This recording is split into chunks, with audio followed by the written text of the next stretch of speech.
আজকে আমি তোমাদের সাথে খাসির মাংসের ট্যালট্যালে ঝোল রেসিপি শেয়ার করব। আর এই রান্নাটা শিখতে হলে তোমাদের কিন্তু ভিডিওটা প্রথম থেকে শেষ পর্যন্ত না স্কিপ করে দেখতে হবে। তো চলো যাই কি করে রান্না করি এটা তোমাদের সাথে একটু শেয়ার করি। ফার্স্টে কিন্তু আমি এখানে 4টের মতো আলু হাফ করে চোখটা ছাড়িয়ে কেটে নিয়েছি, আর একটা গোটা টমেটো কুচিয়ে নিয়েছি। তারপরে কিন্তু একটুখানি পেঁয়াজগুলোকে কুচিয়ে নিয়েছি। এরপরে আমি কড়াইয়ের মধ্যে তেল দিয়ে তার মধ্যে শুকনো লঙ্কা, জিরে আর তেজপাতা দিয়ে ওর মধ্যে আলুগুলোকে দিয়ে দিলাম। আলুগুলোকে দেওয়া হলে তার মধ্যে আমি হলুদ দিয়ে ভালো করে নেড়ে লাল লাল করে ভেজে নিলাম। এরপরে ওই তেলের মধ্যেই আমি দিয়ে দিচ্ছি কুচিয়ে রাখা পেঁয়াজগুলো। এরপরে আমি নুন দিয়েছি, অফ ক্যামেরায় তোমরা কিন্তু এটা দিয়ে দেবে নুনটা। তো এটা ভালো করে ভেজে নিতে হবে, খুব লাল করবে না, মোটামুটিভাবে ভেজে নেবে।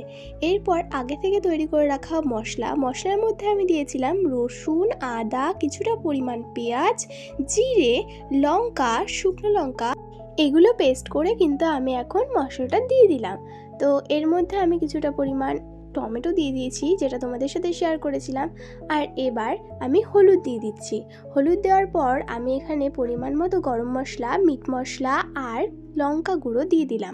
এগুলো দেওয়ার পর কিন্তু একটু ভালো করে কষিয়ে নিতে হবে। আমি যেহেতু এখানে 1 কেজি মাংস করছি, তার জন্য কিন্তু আমি এই অনুপাতে সব কিছু নিয়েছি। আমি খাসির মাংসটাকে আগে থেকে নুন, হলুদ আর সর্ষের তেল দিয়ে মাখিয়ে রেখেছিলাম। সেগুলো আমি এক এক করে কষানো মশলার মধ্যে দিয়ে দিচ্ছি। আর তোমরা অবশ্যই মনে রাখবে যে কষানোর সময় গ্যাসের ফ্লেমটা প্রথমে হাই করতে হবে, আর তারপর আমি গ্যাসের ফ্লেমটা লো করে ভালো করে কষাবো। আর তোমাদের তো একটা কথা বলাই হয়নি যে আজকের আমি মাংসটা পুরোপুরি রান্না করব কড়াইতে, তাই কিন্তু একটু কষিয়ে নিয়ে হাই ফ্লেমে তারপরে আমি আবার লো ফ্লেমে কষাতে থাকবো। এবার আগে থেকে ভেজে রাখা আলুগুলোকে দিয়ে দিচ্ছি, কারণ আলুগুলো এখন না দিলে সিদ্ধ হতে লেট হবে। তো দেখো আমি দিয়ে কিন্তু এবার আমি ভালো করে নাড়বো।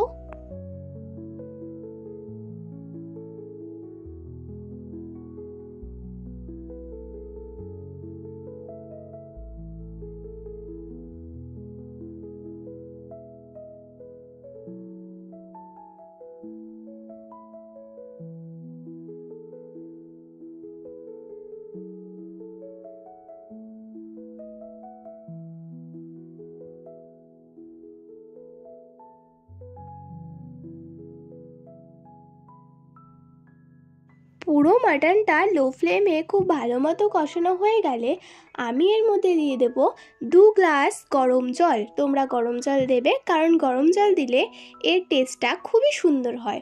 তো এরপর আমি ভালো করে এটাকে লো ফ্লেমে রেখেই ফুটিয়ে নেব।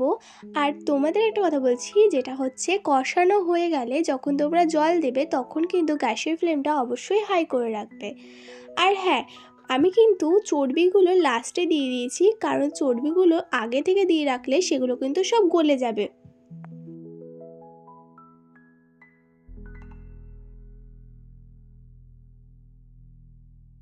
এরপর ওপর থেকে গরম মশলা জড়িয়ে দিলেই কিন্তু আমাদের এই সুন্দর রেসিপিটা তৈরি হয়ে যাবে।